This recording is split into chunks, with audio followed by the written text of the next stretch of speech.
रेगिस्तानों में, हमारे देश के घने जंगलों में, बर्फीले पहाड़ियों पे हमारी देश की रक्षा करते हैं, जो हर पल देश के लिए अपनी जान देने के लिए तैयार रहते हैं। 1948 से लेकर अब तक, जब से पाकिस्तानी रेडर्स ने कश्मीर पे हमला किया, तब से लेकर अब तक हमारी देश की अखंडता की रक्षा करने में उनका बड़ा योगदान है। हमारी आजादी अहिंसा के आंदोलन से हासिल हुई, लेकिन जैसे मैंने कहा, उसको कायम रखने के लिए हमारी सेना का बहुत बड़ा योगदान है। अध्यक्ष महोदय, कल मैं सदन में बैठी हुई सबके भाषण सुन रही थी। आदरणीय रक्षा मंत्री महोदय ने बोला, सत्ता पक्ष के कई मंत्रियों ने बोला। 1 घंटे का रक्षा मंत्री जी का लंबा भाषण था। सुनते सुनते एक बात मुझे बहुत खटक रही थी। उसके बाद जब दूसरे भाषण भी सुने आपके सत्ता पक्ष के, तब भी ये बात बार बार मेरे मन में आ रही थी कि सारी बातें कर ली, ऑपरेशन सिंदूर की बात कर ली, आतंकवाद की बात कर ली, देश की रक्षा की बात कर ली, इतिहास का पाठ भी पढ़ा दिया, लेकिन एक बात छूट गई। उस दिन 22 अप्रैल 2025 को जब 26 देशवासियों को अपने परिवार के सदस्यों के सामने खुलेआम मारा गया, तो ये हमला कैसे हुआ, क्यों हुआ?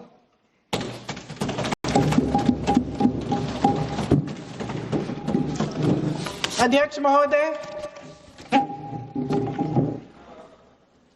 ये लोग बैसारन वैली में, पहलगाम के पास कश्मीर में क्या कर रहे थे?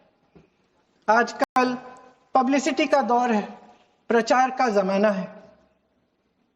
कुछ समय से हमारी सरकार ये प्रचार कर रही थी कि कश्मीर में आतंकवाद खत्म हो गया है, कि कश्मीर में शांति है, अमन चैन है।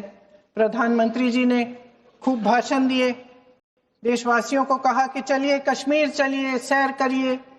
कई बार मैंने ये भी देखा मीडिया पर, टीवी पर, कि कश्मीर जाइए, जमीन खरीदिए, अब वहां अमन चैन है, शांति का वातावरण है। इसी बीच शुभम द्विवेदी, एक कानपुर के नौजवान, और उनके पूरे परिवार ने तय किया कि वो कश्मीर जाएंगे। शुभम द्विवेदी की 6 महीने पहले शादी हुई थी। उसकी पत्नी ने कहा कि उनके बीच एक ऐसा रिश्ता था, प्रेम और दोस्ती का ऐसा रिश्ता था, कि वो एक दूसरे को बच्चों की तरह हंसाते थे।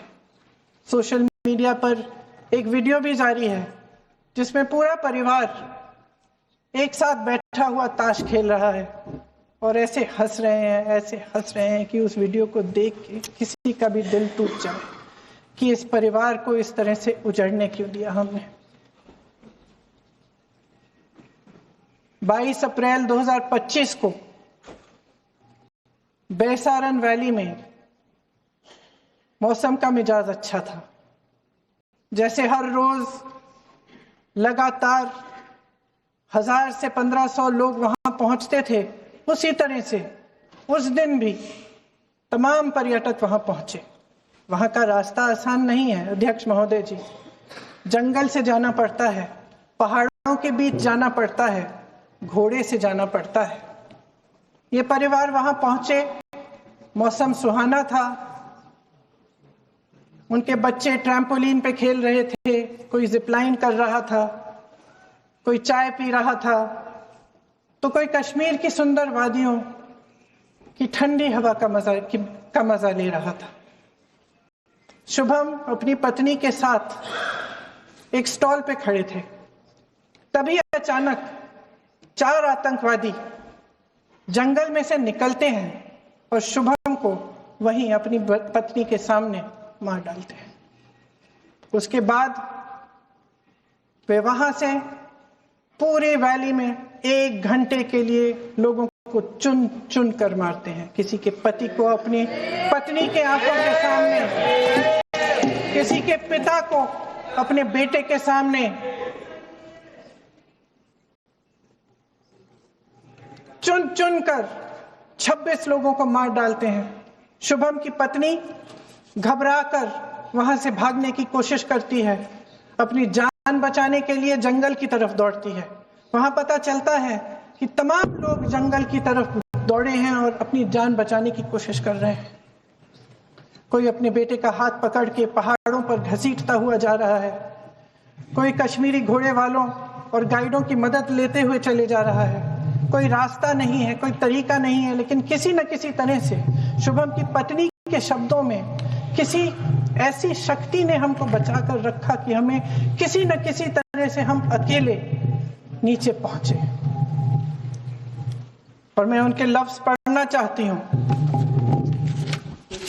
क्योंकि उन्होंने कहा कि इस पूरे समय जब 1 घंटे के लिए चुन चुन कर भारतीय नागरिकों को मारा जा रहा था, इस पूरे समय उसे एक सुरक्षा कर्मी नहीं दिखा, एक सैनिक नहीं दिखा।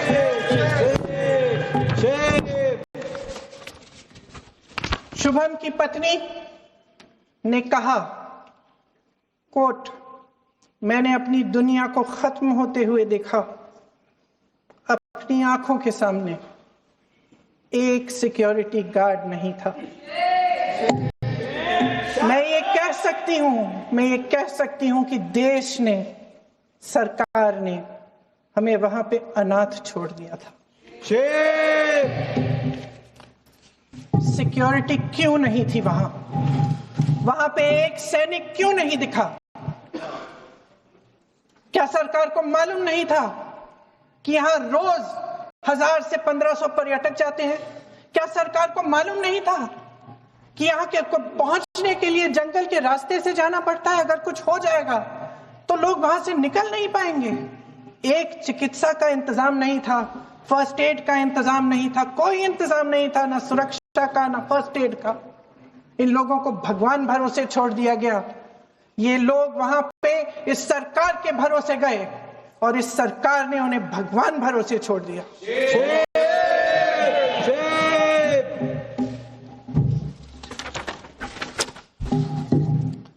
मैं पूछना चाहती हूं, ये किसकी जिम्मेदारी थी?